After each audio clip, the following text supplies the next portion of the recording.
नारायणं नमस्कृत्य नरं चैव नरोत्तमं देवीं सरस्वतीं व्यासं ततो जयमुदीरयेत्. நம்ம ஸ்ரீமத் பாகவதத்தோடைய 10வது ஸ்கந்தத்துல இன்னைக்கு 28வது அத்தியாயத்துல இருக்கிறோம். வருண உலகிலிருந்து நந்தரை அழைத்து வருதல் அப்படின்னு ஒரு அத்தியாயம். வருண பகவான் உலகத்துல இருந்து நந்தகோபரை கூட்டிட்டு வராங்க. ஏன் போனார், என்ன ஆச்சு அப்படிங்கிற கதையை பார்க்க போறோம். ஸ்லோகம் சொல்லிடுறேன். श्रीशुक उवाच एकादश्यां निराहारः समप्यच्छ जनार्दनम् स्नातुं नन्दस्तु कालिन्द्या द्वादश्यां जलमाविशत्. ஒரு நாள் சுகபிரம்ம பரீட்சித்ர சொல்றார், கார்த்திகை மாசத்துல வரக்கூடிய வளர்பிறையில வரக்கூடிய கைஷிக ஏகாதசி அப்படின்னு ரொம்ப பிரசித்தம் இல்லையா? வைகுண்ட ஏகாதசிக்கு அப்புறம் கைசிக ஏகாதசி ரொம்ப பிரசித்தம். கார்த்திகை மாசத்துல வரக்கூடிய ஏகாதசி எக்ஸாக்ட் 1 month முன்னாடி, வைகுண்ட ஏகாதசிக்கு எக்ஸாக்ட் 1 month, அதாவது அதுக்கு முதல் ஏகாதசி. அந்த ஏகாதசிக்கு பேரு கைசிக ஏகாதசின்னு பேரு, ரொம்ப பிரசித்தமானது. உபவாசம் இருந்து பகவானை ஆராதித்த நந்தகோபர் அன்றிரவு துவாதசி வந்ததும் நீராடுவதற்கு யமுனை நீரில் இறங்கினார். கார்த்திகை மாசத்தோடைய வளர்பிறையில வரக்கூடிய ஏகாதசிக்கு பேரு கைசிக ஏகாதசி. அன்னைக்கு விரதம் இருந்துட்டு உபவாசம் இருந்து பகவானை எல்லாம் நல்லபடியா ஆராதனை பண்ணிட்டு ராத்திரி பொழுதே வந்துருச்சு துவாதசி. அதனால துவாதசி வந்தோன்னா அவர் யமுனைக்கு நீராடுறதுக்கு போறார். தம் கிரஹீத்வா நயத் வ்ருத்யோ வருணஸ்யா சுரேந்திகம் அபிஜ்ஞாயா சுரிம்பேலாம் பிரவிஷ்ட முதகம் நிஷி. இரவுல அது அசுர வேலை இல்லையா, நீராட ஏற்றதல்ல. நம்ம ராத்திரி பொழுதுல நீராடக்கூடாது, நதி ஸ்நானம் பண்ணக்கூடாதுன்னு சொல்லுவாங்க. ஏன்னா அந்த ராத்திரி பொழுதெல்லாம் அசுரர்களுடைய பொழுது இல்லையா. ராத்திரி வேலையிலதான் இன்னைக்கும் ரெங்கநாதருக்கு ராத்திரி வேலையிலதான் அசுரர்கள் எல்லாம் பூஜை பண்ணுவாங்க. விபீஷணர் அவங்க எல்லாம் இன்னைக்கும் ராத்திரி பொழுதுல பூஜை பண்றதா ஐதீகம் இருக்கு. சோ பகல்லதான் நம்ம மனுஷங்களுக்கு உண்டான வேலை. ராத்திரி பொழுதுல நீராடுறதுனால அசுர வேலை அது என்று அறியாத நந்தர் நீரில் மூழ்கியதும் வருணனின் பணியாளனான அசுரன் ஒருவன் அவரை பிடித்து வருணனிடம் அழைத்து சென்றான். ராத்திரி பொழுதுல நீராடக்கூடாத நேரத்துல, அதாவது மனுஷங்க நீராடக்கூடாததான அந்த வேலையில போய் இவரு நீராடினோடனே தண்ணில மூழ்கிறார். அமர்ந்தி குளிக்கணும் இல்லையா, அமர்ந்தி குளிக்கிறப்ப அந்த வருண பகவானுடைய தண்ணி கடவுள் அதிபதி இருக்கா இல்லையா, வருண பகவானுடைய தூதுவர் ஒரு அசுரன் இவரை புடிச்சிட்டு போய் வருண பகவான் கிட்ட நிறுத்திட்டார். சுக்ருஷுஸ்தமபஷ்யந்தஹ கிருஷ்ணராமேதி கோபகா பகவான் ஸ்தது பஷ்ருத்ய விதரம் வருணாஹ்ருதம் ததண்டிகம் கதோராஜன் ஸ்வானாமபயதோய்புஹு. நீரில் மூழ்கிய நந்தர் வெளிவராதை கண்ட கோபர்கள் கிருஷ்ணா பலராமா என்று கூக்குரலிட்டனர். தண்ணியில மூழ்கினாரு, வெளியில வரவே இல்லை. வெளியில அப்படியே கூட்டிட்டு போயிட்டாங்க வர்ணலோகத்துக்கு. அப்ப மேல வராத அந்த நந்தகோபுர மேல வராத பார்த்தவங்க எல்லாம் கிருஷ்ணா பலராமன்னு அவங்களை கூப்பிடுறாங்க. ஐயோ தண்ணிக்குள்ள மூழ்கினாரே, வெளியிலே வர காணுமே அப்படின்னு சத்தம் போட்டு கூப்பிடுறாங்க. அப்போ அரசே, தன்னை சார்ந்தவர்களின் பயத்தை நீக்கும் பகவான் தன் தந்தை வருணனால் கொண்டு செல்லப்பட்டதை அறிந்து வர்ணனிடம் சென்றார்.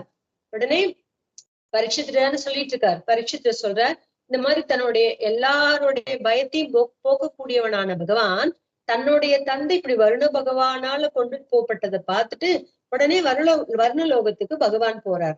பிராப்தம் வீக்ஷ்ய ரிஷிகேஷம் லோகபால சபரியா மகத்யா பூஜயித்வாஹ தத்தர்ஷன மகோத்சவஹ. உலகின் மேற்திசையின் பாதுகாவலரான வருணன் தன் உலகிற்கு வந்த ஸ்ரீ கிருஷ்ணனை கண்டு மகிழ்ந்து சிறப்புடன் வழிபட்டு பின்வருமாறு கூறினார். இவங்கெல்லாம் லோகபாலகர்கள் தானே. ஈசான்யம் வடக்கு பக்கம் குபேர மூலை, தெற்கு அக்னி யம மூலை, கிழக்கு அக்னி மூலை, அப்படி ஒவ்வொரு மூலையும் சொல்லுவோம்ல. வருண மூலை மேற்கு வருணன் அப்படின்னு சொல்லுவோம் இல்லையா. அது போல இவங்கள திக் பாலகர்கள் அப்படின்னு சொல்லுவோம்ல, அந்தந்த தேவதைகள். இந்த வருண பகவான் மேற்கு திசைக்கு உண்டான அதிபதி இல்லையா. அதனால உலகத்தோட மேற்கு திசையிட பாதுகாவலன் திக்பாலகன் தன் உலகிற்கு வந்த கிருஷ்ணனை பார்த்து ரொம்ப சந்தோஷப்பட்டு சிறப்பு வழிபாடெல்லாம் பண்ணார். வருணன் சொல்றார், பகவான் ஸ்தோத்திரம் பண்றார். அத்யமே நிப்ருதோ தேகோ அத்யைவார்த்தோதி கத பிரபோ தத் பாத பாஜோ பகவன் வருணன் சொல்றார், பிரபுவே, இன்றுதான் நான் உடல் பெற்ற பயன் பெற்றேன். நான் நாடியது அனைத்தையும் இன்று பெற்றேன். தங்கள் திருவடிகளை பற்றியவர்களே சம்சார கடலின் அக்கறை சேருகிறார்கள். அப்படின்னு என்ன அர்த்தம்? சம்சாரமாகிற இந்த கடல்ல இருந்து அந்த பக்கம் போறாங்க அப்படின்னா என்ன அர்த்தம்? முக்திக்கு போறாங்க அப்படின்னு அர்த்தம் இல்லையா? அவர் சொல்ற வருண பகவான், இன்னைக்குதான் நான் பிறவி உடல் பெற்றதுக்கான பயனையே அடைஞ்சேன். நான் என்னென்ன ஆசைப்பட்டனோ அது எல்லாம் இன்னைக்குதான் எனக்கு நடந்திருக்கு. உங்களோட திருவடிகளை யாரு அடையிறாங்களோ அவங்க இந்த சம்சாரமாகிற கடலை சீக்கிரமே தாண்டி அந்தாண்ட முக்திங்கிற இன்பத்தை அடைவாங்க அப்படின்னு சொல்றார். நமஸ்துபியம் பகவதே பிரம்மனே பரமாத்மனே ந யத்ர ஸ்ரூயதே மாயா லோக சிருஷ்டி விகல்பனா. யோகிகர்களுக்கு பரமாத்மாவாகவும் வேதாந்திகளுக்கு பரபிரம்மமாகவும் பக்தர்களுக்கு பகவானுமான உங்களுக்கு நமஸ்காரம் அப்படின்னு சொல்றார். உண்மையை காட்டிலும் வேறுபட்டதாக இந்த உலகை சித்தரிக்கிற மாயை உம்மிடம் செயல்படுவதில்லை அப்படின்னு சொல்றார். ரொம்ப அற்புதமா சொல்றார். இதுல 2-3 கருத்துக்கள் சொல்லியிருக்காங்க. யோகிகள் பகவானை என்னன்னு தியானம் பண்றாங்க? பரமாத்மா பரமாத்மா அப்படின்னு தான் தியானம் பண்ணுவாங்க இல்லையா? பரபிரம்ம ரூபத்தை தான் தியானம் பண்ணுவாங்க அவங்கெல்லாம் யோகிகள். அப்புறம் வேதாந்திகள் இருக்காங்கல்ல, அவங்க பரபிரம்மமாகவே தியானிப்பாங்க. பரமாத்மாவா சேவிப்பாங்க கொஞ்சம் பேர், பரபிரம்மமா சில பேர். பக்தர்களுக்கு எப்படி இருக்கார்? நம்மள போல பாமரர்களுக்கு பகவான் எப்படி இருக்கார்? பக்தர்களுக்கு பகவானா சேவை சாதிக்கிறார். இப்படி உங்களுக்கு நமஸ்காரம். அப்படின்னா என்ன அர்த்தம்னா, பிரகிருதி விக்ருத்தின்னு சொல்லுவாங்க இல்லையா? பிரவிருத்தி நிவிருத்தி மார்க்கம் அப்படின்னு சொல்லுவாங்க. பிரவிருத்தினா பக்தி பண்ணி பண்ணி பாக்குறோம். நிவிருத்தினா அந்த குணங்களை அனுபவிச்சுக்கிட்டு அப்படியே இருக்கிறோம் இல்லையா? அந்த பகவான, அதாவது பரபிரம்ம ஸ்வரூபத்தை எல்லாமா இருக்கிறத நம்மளால தியானிக்க முடியாது. ஆனா யோகிகளால அப்படி தியானிக்க முடியும். பரபிரம்மம் என்னென்னவாலாம் இருக்காரு அப்படிங்கறத அவங்களால தியானிக்க முடியும். நம்மளால எல்லாம் சேவிக்க முடியாது, தியானிக்க முடியாது. நம்மளுக்கு இருக்கிற அறிவு ஞானம் அவ்வளவுதான். சோ நம்மளால என்ன பண்ண முடியும்? ராமனா, கிருஷ்ணா, சிவனா, அம்பாலா, முருகனா, இப்படி எந்தெந்த தேவதைகள் ரூபமாவோ அப்படித்தான் நம்மளால நம்ம ஞானத்துக்கு உட்பட்டு நம்மளால சேவிக்க முடியும் இல்லையா? அதான் சொல்றார். பக்தர்களுக்கு பகவானுமான உங்களை நமஸ்கரிக்கிறேன். உண்மையை காட்டிலும் வேறுபட்டதாக இந்த உண்மை இல்ல, இந்த உலகம் உண்மை கிடையாது இல்ல, இது அசத்தியம், சத்தியமானது கிடையாது. நிஜமால் இப்படி கிடையாது, இதெல்லாம் ஒரு நாள் அழியக்கூடியது இல்லையா? அப்ப உண்மை வஸ்து இல்லைன்னு தானே அர்த்தம். உண்மையா ஒரு வஸ்து இருக்குதுன்னா அது எப்போதும் ஒரே மாதிரி இருக்கணும் இல்லையா? ஆனா இந்த கண்ணுக்கு தெரியக்கூடிய பிரகிருத்தின்னு சொல்லக்கூடிய மாயை ஒரு நாள் எல்லாம் அழியக்கூடியது. அப்ப இது உண்மை இல்லைன்னு தெரியுது. அதான் சொல்றாரு, உண்மையை காட்டிலும் வேறுபட்டதாக இந்த உலகை சித்தரிச்சு காமிக்கக்கூடிய மாயா பிரகிருதி உம்மிடம் செயல்படுவதில்லை. உங்ககிட்ட அது ஒண்ணும் பண்ண முடியாது அப்படின்னு சொல்றாரு. ஏன்னா அவரோட மாயா சக்தி தானே இதெல்லாம். அதனால அஜானதா மாமகேன மூடேனா காரிய வேதினா ஆனிதோயம் தவ பிதா தத் பவான் க்ஷந்து மருகதி. செய்யத்தக்கதை அறியாமலும் தங்கள் பெருமை உணராமலும் எனது பணியால் உமது தந்தையை அழைத்து வந்து விட்டான். அதை தாங்கள் பொறுத்தருள வேண்டும் அப்படின்னு வருண பகவான் கிருஷ்ண பகவான் கிட்ட சொல்றார். இந்த மாதிரி செய்யத்தக்கத எது செய்யணும் எது செய்யக்கூடாதுன்னு அறியாமைனாலும் உங்களோட பெருமையை பத்தி தெரியாதனாலும் என்னோட பணியால் உமது தந்தையை இங்க கூட்டிட்டு வந்துட்டார். அதனால அதை தாங்கள் பொறுத்தருள வேண்டும். தயவு செஞ்சு மன்னிச்சுக்கோங்க, தெரியாம கூட்டிட்டு வந்துட்டான் என்னோட பணியால் அப்படின்னு சொல்றார். மமாப்யனுகிரகம் கிருஷ்ண கருத்துமர்ஹஸ்ய சேஷகிருத்து வைகண்ணா சேஷத்ருக்கு கோவிந்த நீயதாமேஷ பிதாதே பித்ருவத்சல. தந்தையிடம் அன்பு மிக்கவரே, இதோ உங்கள் தந்தை, அழைத்து செல்லுங்கள். ஸ்ரீ கிருஷ்ணா, எல்லாவற்றையும் அறிந்தவர் நீங்கள், எனக்கும் அருள் புரிய வேண்டுகிறேன் அப்படின்னு சொல்றாரு. இதோ உங்க அப்பா இங்க இருக்காரு, உங்க அப்பா பிரியமான உங்களோட தந்தை இதோ இங்க இருக்காரு, நீங்க கூட்டிட்டு போலாம். கண்ணா, ஸ்ரீ கிருஷ்ணனே, எல்லாற்றையும் அறிந்தவர் நீங்கதான், எல்லாத்தையும் அறிந்தவர், அதனால எனக்கும் அருள் புரிய வேண்டும் அப்படின்னு வருண பகவான் கேக்குறார். அப்போ சுகபிரம்மம் இத பரீட்சித்து சொல்றார். ஏவம் பிரசாதித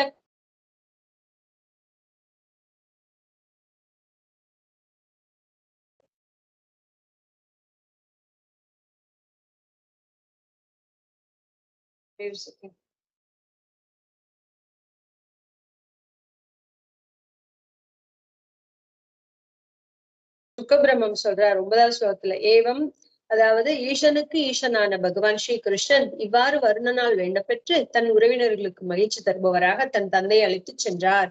இப்படி பகவான் சர்வேஸ்வரேஸ்வரகா, அதாவது ஈஸ்வரர்களெல்லாம் ஈஸ்வரனான பகவான் பகவான் கிருஷ்ணன் இப்படி வர்ண பகவான் சொன்னாரா, தேவரி உங்களுடைய அப்பாவை கூட்டிட்டு போலாம், என்னோட ஆளுங்க தெரியாம கூட்டிட்டு வந்துட்டாங்க அப்படின்னு சொன்ன உடனே அவங்க அப்பாவை கூப்பிட்டுட்டு சந்தோஷத்தோட சொந்தக்காரங்க எல்லாம் சந்தோஷப்படும் அளவுக்கு தன் தந்தையை கூட்டிட்டு வந்தார். அப்போ நந்தஸ்வதீந்திரியம் திருஷ்டுவா லோகபால மகோதயம் கிருஷ்ணேச்ச சன்னதிம் தேஷாம் ஞாதிபியோ விஸ்மிதோ பிரவீத். லோகபாலரான வருணனின் மனித அறிவிற்கு எட்டாத பெருமையும் அவர் ஸ்ரீ கிருஷ்ணனிடம் காட்டிய தாழ்மையையும் கண்டு வியந்த நந்தர் அதை பற்றி தம் உற்றார் உறவினரிடம் கூறி வியந்தார். இவங்க அப்பாவுக்கு ஒரே ஆச்சரியமாயிடுச்சு. இவரு சாதாரண குழந்தை நம்ம வீட்டுல வந்து பிறந்திருக்கு அப்படித்தானே இவங்களுக்கெல்லாம், அவங்களுக்கு இருந்தாலும் கற்கர் சொல்லியிருக்கார், அவங்களுடைய குரு சொல்லியிருக்கார். அப்படி இருந்தும் டே டு டே லைஃப்ல என்ன தோணும், நம்ம ஒரு சாதாரண மனுஷன், நம்ம சாதாரண நமக்கு ஒரு குழந்தை அப்படிதான் யோசிச்சுட்டு இருப்பாங்க. இப்படி உலக பாலகர்களான ஒரு பாலகர்கள்ல ஒருத்தன், லோக பாலகர்கள்ல ஒருத்தனான வருணனே மனித அறிவிற்கு எட்டாத பெருமையும், வருணனின் மனித அறிவிற்கு எட்டாத பெருமை, மனிதர்களை விட அவர் மேம்பட்டவர் இல்லையா, அப்பேற்பட்டவர் வந்து கிருஷ்ணன் கிட்ட காட்டிய தாழ்மை, அந்த அந்த ஒரு பவ்யம், ஒரு அடக்கம், அதை பார்த்து நம்ம குழந்தை மனுஷ குழந்தை, ஆனா இவர் மனுஷனை காட்டி உயர்ந்தவரா இருக்காரு இல்லையா வருண பகவான், அவரு வந்து நம்ம குழந்தைகிட்ட இப்படி ரொம்ப தாழ்மையோட நடந்துக்கிறாரே அப்படின்னு ரொம்ப ஆச்சரியப்பட்டாராம். அதை பத்தி சொந்தக்காரங்க கிட்ட எல்லாம் வந்து விளக்கமா சொல்லிட்டு இருந்தாராம். இப்படி கிருஷ்ணனை பார்த்து, கண்ணனை பார்த்து லோக பாலகனான வருணன் இப்படி ரொம்ப புத்தியமா நடந்துக்கிட்டான் அப்படின்னு சொன்னாராம். தே த்வத்சுக்யதீயோ ராஜன் மத்வா கோபாஸ்தமீஸ்வரம் அபின ஸ்வகதிம் சூக்ஷ்மாம் உபாதாஸ்ய ததீஸ்வரஹா. அரசே, கோபர்களும் ஸ்ரீகிருஷ்ணனை ஈஸ்வரனாக கருதி சர்வேஸ்வரனான இந்த ஸ்ரீகிருஷ்ணன் தனக்கே உரித்தானதும் அறிய முடியாதுமான தன் ஸ்ரீவைகுண்டத்தை நமக்கு காட்டுவானா என்று மனதில் பெரிதும் ஏக்கம் கொண்டனர். இவங்க எல்லாம் சொல்றாங்க, அரசே, இப்ப பரீட்சித்திட்ட சுகபிரமம் சொல்ற, கோபர்களும் ஸ்ரீகிருஷ்ணனை ஈஸ்வரனாகவே நினைச்சிட்டாங்க. ஏன்னா கண்ணன் பண்ற ஒவ்வொரு சேட்டித்தம் மனித இயல்புக்கு அப்பால் பட்டதா இருக்கிறதுனால இவங்க எல்லாருமே ஆமா கண்ணன் சாதாரண மனுஷ பிறவி இல்ல, அவன் வந்து தெய்வ பிறவி அப்படிதான் நினைச்சிட்டு இருக்காங்க. ஆனா கண்ணனுக்கு வந்து பிடிக்காதான் அப்படி சொன்னா. என்னை நீங்க வந்து தெய்வம் அப்படி இப்படி எல்லாம் சொன்னீங்கன்னா நான் வந்து கோச்சுப்பேன், நான் உங்கள ஒருத்தனா இருக்கதான் ஆசைப்படுறேன், நான் உங்கள ஒருத்தன் அப்படின்னு கண்ணன் சொல்லிக்கிட்டே இருப்பாராம். அப்போ ஆனா இருந்தாலும் அவர் பண்ற ஒவ்வொரு செயல்களும் மனித பிறவிக்கு அப்பால் பட்டு இருக்கிறதுனால இவங்க எல்லாமே கண்ணனை ஈஸ்வரனாவே நினைச்சாங்க. சர்வேஸ்வரனான இந்த ஸ்ரீகிருஷ்ணன் நமக்கே உரித்தானதும் அறிய முடியாதுமான இந்த கண்ணன் தமக்கே பேர்பட்ட சர்வேஸ்வரனா இருக்கான்ல, இவன் தன்னுடைய உரித்தான தனக்கே அப்படின்னா அவனுடைய இருப்பிடம், வேற யாருக்கும் இருப்பிடம் இல்லது. அந்த பகவான் ஸ்ரீகிருஷ்ணனுக்கே உரித்ததான அறிய முடியாததான தன்னுடைய வைகுண்டம் ஸ்ரீ வைகுண்டத்தை நமக்கு காட்டுவானா அப்படின்னு மனதில் பெரிய ஏக்கத்தோட இருந்தாங்களாம் அங்க இருக்கிற கோபர்கள், கோபியர்கள், அந்த குழந்தைங்க எல்லாரும். இது ஸ்வானாம் ச பகவான் விஜ்ஞாயா கில திருக்கு ஸ்வயம் சங்கல்ப சித்தையே தேஷாம் கிருபையைத சிந்தையது.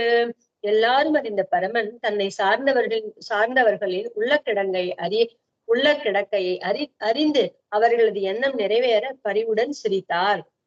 எல்லாத்தையும் அறிந்தவர் தானே, ஏன் எல்லாருடைய அந்தரியாமியா இருக்கார், எல்லாருடைய ஹிருதயத்திலயும் அந்தரியாமியா இருக்கக்கூடிய பகவான் யார் என்ன நினைச்சாலும் அவருக்கு தானே முதல்ல தெரியும். அப்படி எல்லாம் தெரிந்தவரான பரபிரம்மம் தன்னை சார்ந்தவங்க, இவங்கெல்லாம் நம்மள சார்ந்து அவங்க கூட தானே இப்ப வந்து அவதாரம் பண்ணி இருக்கார். நம்மள சார்ந்தவங்களை உள்ளடக்கியதை அறிந்தும் அவங்களோட மனசுல என்ன இருக்குன்னு தெரிஞ்சுக்கிட்டு பகவான் அவங்கள பார்த்து ரொம்ப ஆசையோட பரிவோட சிரிக்கிறாராம். சிரிச்சு சிந்திக்கிறாராம். என்ன சொல்றார், ஜனோவை லோக ஏதஸ்மின் ந வித்யா காம கர்மபிஹி உச்சாவசாசு கதிஷு ந வேதஸ்வாம் கதிம் பிரமன். அறியாமையால் ஆசை வயப்பட்டு அதற்காக செயல்படுகிற மக்கள் தங்களின் செயல்களுக்கேற்ப தேவர், மனிதர், விலங்கு என்று பற்பல பிறவிகளில் சுழன்று தன் உண்மை நிலையை உணர்வதே இல்லையே அப்படின்னு சொல்றார். உலகத்துல 4 விதமான ஜீவராசிகள் தானே இருக்கு. ஒண்ணு வந்து தேவ பிறவி, மனித பிறவி, அப்புறம் வந்து இந்த விலங்கு பிறவி, அப்புறமா தாவரங்கள், ஜங்கமங்கள் இதெல்லாம் இப்படிதான் 4 விதமா இருக்கு இல்லையா? அப்படி அறியாமைக்கு ஆசைப்பட்டு ஆசைக்கு வசப்பட்டு அதற்காகவே நம்ம செயல்பட்டு இருக்கோம் இல்லையா? நமக்கு இருக்க அஜ்ஞானத்தினால எது நித்தியம் எது அநித்தியம்னு தெரியாம, இந்த உடம்பே அநித்தியம் தெரிஞ்சுக்காம அதுக்கு உண்டான சுகங்களை அனுபவிக்கிறதுலயே உலகத்துல உழந்துட்டு இருக்கோம்ல, அதுதான் அஜ்ஞானம். அப்படி அதுக்கு வசப்பட்டு செயல்படுற நம்ம மக்களின் செயலுக்கு ஏற்ப அவங்க என்னென்ன செயல், இப்ப அவங்க செயல் புரியறதுக்கு தகுந்த மாதிரி அவங்களுக்கு கர்ம வினை வருது. அந்த கர்மத்துக்கு ஏற்ப அவங்களுக்கு தேவ சரீரமோ, மனுஷ சரீரமோ, விலங்கு சரீரமோ இப்படி பல பல பிறவிகள்ல மாத்தி மாத்தி பிறந்துகிட்டே இருக்காங்க. தன் உண்மை நிலையை உணர்வதே இல்லை. அவங்க யாரு, அவங்களுடைய ஒரிஜினல் ஸ்வரூபம் என்ன அப்படின்னு அவங்க உணர்றதே கிடையாது அப்படின்னு சொல்றார். இதி சஞ்சிந்திய பகவான் மகாகாருணிகோ ஹரிஹி தர்ஷயாமாச லோகம் ஸ்வம் கோபானாம் தமசப்பரம். இப்படி பெரும் கருணை கொண்ட பகவான் ஸ்ரீஹரி இவ்வாறு சிந்திக்கிறார். பகவான் இப்படி இவங்களுடைய அறியாமையினாலதான் இப்படி பல பல பிறவிகள் எடுக்கிறாங்க அப்படின்னு சிந்திச்சுக்கிட்டு இப்ப பகவான் ஹரி யோசிக்கிறார். இப்படி ரொம்ப கருணையினால, பகவானுக்கு இருக்கிற காருண்யத்தினால ரொம்ப யோசிச்சு இருள் சூழ்ந்த இந்த உலகிற்கு அப்பால் உள்ள தன் ஸ்ரீவைகுண்டத்தையும் தன் பிரம்மஸ்வரூபத்தையும் கோபர்களுக்கு காட்டினார். என்ன ஒரு அற்புதமான காட்சி! இதே மாதிரிதான் நம்மாழ்வாருக்கும் எல்லாத்தையும் காமிச்சு காமிச்சு காமிச்சு காமிச்சு பாசுரம் வாங்கிக்கிட்டார் பகவான். புளிய மரத்தடியில இருந்து வெளியில வந்ததே கிடையாது, வெளி உலகத்தை பார்த்ததே கிடையாது நம்மாழ்வார். ஆனா ஒவ்வொரு திவ்ய தேசத்து பெருமாளும் அவரு காட்சி கொடுத்து கொடுத்து கொடுத்து கொடுத்து அருமையா பாசுரங்கள் வாங்கிக்கிட்டாரு இல்லையா? அது போல அச்சராதி கதியையும் நம்மாழ்வாருக்கு அவ்வளவு அற்புதமா பகவான் காட்டி கொடுக்கவே ஆழ்வார் பாடியிருக்கார் இல்லையா? கடைசி பத்துல அப்படி அச்சராதி கதிய பகவான் காமிச்சு கொடுத்தார். அதே போலதான் இங்க காமிச்சு கொடுத்திருக்காரு. இவங்க ஆசைப்பட்டாங்க இல்லையா? அதனால தன்னுடைய கருணையினால இந்த இருள் சூழ்ந்த தமசப்பரம் அப்படின்னு, இது தமசு, அதுக்கு பரம் இருக்கு. தமசத்துல இருந்து பரமா இருக்கக்கூடிய இந்த தமசுன்னு இருள் சூழ்ந்து இருக்கக்கூடிய இந்த மாயா பிரகிருதி உலகத்துக்கு பரம், பரம்னா அந்த பக்கம் இருக்கக்கூடிய பரமா இருக்கக்கூடிய அந்த மேல இருக்கக்கூடிய அந்த உலகிற்கு, தமச உலகிற்கு மேல இருக்கக்கூடிய அந்த உலகத்தை, தன்னுடைய ஸ்ரீவைகுண்டத்தை, தன்னுடைய ஸ்ரீவைகுண்டத்தையும் காமிக்கிறார். தன் ஸ்வரூபம் அங்க எப்படி இருக்கு, தான் எப்படி ஒரிஜினலா அங்க இருக்கார் அப்படிங்கறதையும் அங்க காமிக்கிறார். பிரம்மஸ்வரூபம், அவர் பரபிரம்மங்கிற ஸ்வரூபத்தையும் கோபர்களுக்கு காமிச்சு கொடுக்கிறாராம். இன்னொரு சொல்றேன், பகவான் ஸ்ரீஹரி தன்னுடைய காருண்யத்தால இவங்க ஆசைப்பட்ட உடனே இந்த தமசுன்னு சொல்லக்கூடிய இந்த பிரகிருதி சம்பந்த உடைய இந்த பிரகிருதிக்கு அப்பால் இருக்கக்கூடியதான தன்னுடைய நித்திய வைகுண்டத்தை, தன்னுடைய நித்திய வைகுண்டத்தையும் தன்னுடைய ஸ்வரூபத்தையும், ஒரிஜினல பரபிரம்மம் அங்க எப்படி இருப்பார் அந்த ரூபத்தையும் கோபர்களுக்கு காமிச்சாராம். சத்தியம் ஞானம் அனந்தம் யத் பிரம்ம ஜோதி சனாதனம் யத்தி பஷ்யந்தி முனையோ குணாவாயோ சமாஹிதாக. சத்தியமும் ஞானமும் எல்லை காணாத பெருமையும் ஜோதிர்மயமானதும் முக்குணங்களின் பாதிப்பு அகன்று மனம் ஒளிந்த சமாதி நிலையில் உள்ளவர்களே உணர்கின்றதுமான தம் பரம்பொருள் நிலையை, அதாவது பரமாத்மா சொரூபத்தை முதலில் காட்டினார். பகவான் என்னத்தை முதல்ல காட்டுறாராம்? தன்னுடைய சொரூபத்தை முதல்ல காமிக்கிறாராம். அந்த சொரூபம் எப்பேற்பட்டது? சத்தியமானது. சத்தியம்னா நித்தியமானது. அப்புறம் ஞானமே வடிவானது, எல்லை காண முடியாத பெருமை வாய்ந்தது, ஜோதிர்மயம் ஸ்வயம் பிரகாசமானது, முக்குணங்களோட சத்துவம் ரஜஸ் தமசுங்கிற குணங்களுக்கு அப்பால் பட்டது. ஏன் சத்துவ குணம் கூட இல்லையா அப்படின்னு கேட்டா, சத்துவம்ங்கிறது ஒரு விதமான குணம் இல்லையா, அதுக்கும் அப்பால் பட்டவர் பரபிரம்மம். அதனால இந்த 3 குணங்களோட பாதிப்பும் இல்லாதவர், பாதிப்பும் அகன்று மனமொழிந்த சமாதி நிலையில் உள்ளவர்களே உணர்கின்றதுமான தம் பரம்பொருள் நிலையை, இப்படி இந்த முக்குணங்களுக்கு அப்பால் பட்டவர்களான யோகிகள் மன ஒரு நிலையோட சமாதி நிலையிலிருந்து எந்த பகவானை சேவிப்பாங்களோ அந்த பரபிரம்ம ஸ்வரூபத்தை முதல்ல இவங்களுக்கு காமிக்கிறார் இந்த கோபர்களுக்கு. ते तु ब्रह्महृदं नीता मग्ना कृष्णेन चोद्धृता तत्ऋषिभिर्ब्रह्मणो लोकं यत्राक्रुरोद्यकात् पुरा. அதுக்கப்புறம் பகவான் அவர்களை யமுனையில் உள்ள பிரம்மஹ்ரதம் என்ற மடிவிற்கு அழைத்து சென்று நீராடச் செய்தார். மூழ்கி எழுந்த அவர்கள் ஸ்ரீவைகுண்டத்தை தரிசித்தனர். இப்ப என்ன பண்றார்? முதல்ல தன்னுடைய சொரூபத்தை காமிச்சார் பகவான். முதல்ல சொரூபத்தை காமிச்சாதானே நம்ம அதுல மயங்கி திரும்பி அந்த லோகத்துக்கு போவோம், அவரை அனுபவிச்சு அவரை தியானம் பண்ணி போவோம் இல்லையா? அது போல சொரூபத்தை காமிச்சு பகவான் முதல்ல மயக்கிறார். இப்ப கூட்டிட்டு போறாரு அவங்கள யமுனை நதி கூட்டிட்டு போய் பிரம்மஹ்ரதம் அப்படிங்கிற ஒரு மடுவுக்கு கூட்டிட்டு போறார். அங்க போய் அவங்கள குளிக்க வைக்கிறார். ஏன் குளிக்க வைக்கிறார் சொல்லுங்க பாக்கலாம். நம்ம விரஜைக்கு போகும், அதாவது முக்திக்கு போகிறதுக்கு முன்னாடி நம்மளுடைய இந்த ஸ்தூல சரீரத்தை இங்கேயே விட்டுறோம் இல்லையா? சூக்ஷ்மமா நம்மளுடைய ஒரு சூக்ஷ்ம ரூபத்துலதான் இந்த ஜீவாத்மா இந்த சரீரத்தை விட்டு கிளம்புறப்போ இந்த ஜீவாத்மாவை இங்க இந்த சரீரத்தை, இந்த ஸ்தூல சரீரத்தை இங்க ஒரு குளிச்சு விட்டுறாங்களா நம்ம போனதுக்கு அப்புறம். அதுக்கப்புறம் இந்த ஜீவாத்மா சூக்ஷ்மமான ஒரு சரீரம் எடுத்து கண்ணிமைக்கிற நொடி பொழுதுக்குள்ளார அந்த பகவானோடைய பார்ஷதர்கள்லாம் கூட்டிட்டு போவாங்க. அவங்க கூட்டிட்டு போய் விரஜையில நம்மள நீராட வச்சோன்னு அமானவன்னு ஒருத்தர் வருவார். அமானவன்னா மாணவத்தன்மைக்கு அப்பால்பட்டவர். அவரு விரஜையில இருந்து நம்மள கைய புடிச்சு கூட்டிட்டு போவார். அதனால அதுக்கப்புறம் தான் வைகுண்டம் நம்ம போறோம். அதே போல இங்க பகவான் பிரம்மஹ்ரதம் அப்படிங்கிற மடுவுல கூட்டிட்டு போய் அவங்கள குளிச்சு நல்லா அமிழ்ந்து நீராட வைக்கிறார். அப்படி மூழ்கி அவங்க எழுந்த உடனே ஸ்ரீவைகுண்டத்தை தரிசிக்க வச்சார். அவங்கள சேவிக்க வச்சார். அவருடைய ஸ்ரீவைகுண்டத்தை காமிச்சு கொடுக்கிறார். முன்பு அக்ரூரருக்கும் பகவான் இங்குதான் ஸ்ரீவைகுண்டத்தை காட்டியுள்ளார். அக்ரூர காட்டு அப்படின்னு ஒரு இடம் இருக்கு. அங்கதான் கண்ணனை இப்ப பாப்போம், நம்ம பார்த்தோம் இல்லையா? அக்ரூரர் கண்ணனை இதுல கூட்டிட்டு வர்றார். மதுராவுக்கு கூட்டிட்டு வர்றதுக்கு அக்ரூர் அனுப்புறான் கம்சன். அப்ப போகும் பொழுது கண்ணனை வழியில கூட்டிட்டு வர்றார். கண்ணனை பத்தின பெருமை எல்லாம் அக்ரூருக்கு தெரியும் இல்லையா? இப்ப ஏற்பட்ட கண்ணனை நான் கூட்டிட்டு வரேன்னு சொல்லிட்டு கொஞ்சம் அவருக்கு இது வந்துச்சான். அவர் வரும் பொழுது சந்தியா காலம் வந்ததுனால அவர் யமுனையில இறங்கி தீர்த்தமாடி இதெல்லாம் பண்றதுக்கு சந்தியாவந்தனம் பண்றதுக்கு இறங்கியிருக்கார். அப்படி இவர் மனசுல நினைச்சதுனால பகவான் கீழே அவர் அமிழ்ந்தி குளிக்கும் பொழுது பார்த்தா அங்க அப்படியே நித்திய வைகுண்டத்துல பகவான் எப்படி இருப்பாரோ அப்படி காட்சி கொடுத்தாராம். மேல பார்த்தா இந்த வண்டியில 2 குழந்தைங்களும் பலராமனும் கிருஷ்ணனும் உட்கார்ந்து இருக்காங்களாம். திரும்பி ஒரு தடவை முழுகி உள்ள போய் பார்க்கலாம் அப்படின்னு சொல்லி திரும்பி பார்த்தா அங்க போய் அதே மாதிரி வைகுண்ட காட்சி கொடுத்தாராம். மேல திரும்பி செக் பண்ணலான்னு பண்ண மேல சாதாரணமா 2 குழந்தைங்களும் விளையாடிட்டு இருக்காங்களாம். இப்படி மாத்தி மாத்தி மாத்தி அக்ரூரருக்கு தரிசனம் கொடுத்தாராம் பகவான். அதே இடத்துலதான் இன்னைக்கு இவங்களுக்கும் வைகுண்டத்தை தரிசிக்க வைக்கிறார் அப்படின்னு சொல்றாங்க. அப்பதான் அவருக்கு அகங்காரம் அடங்குச்சு அப்படின்னு சொல்லுவாங்க அக்ரூரருக்கு. சோ அதே இடத்துல அக்ரூரருக்கு எங்க பகவான் தரிசனம் கொடுத்தாரோ அதே இடத்துல ஸ்ரீ வைகுண்டத்தை இந்த கோபர்களுக்கு காமிச்சு கொடுத்தார்.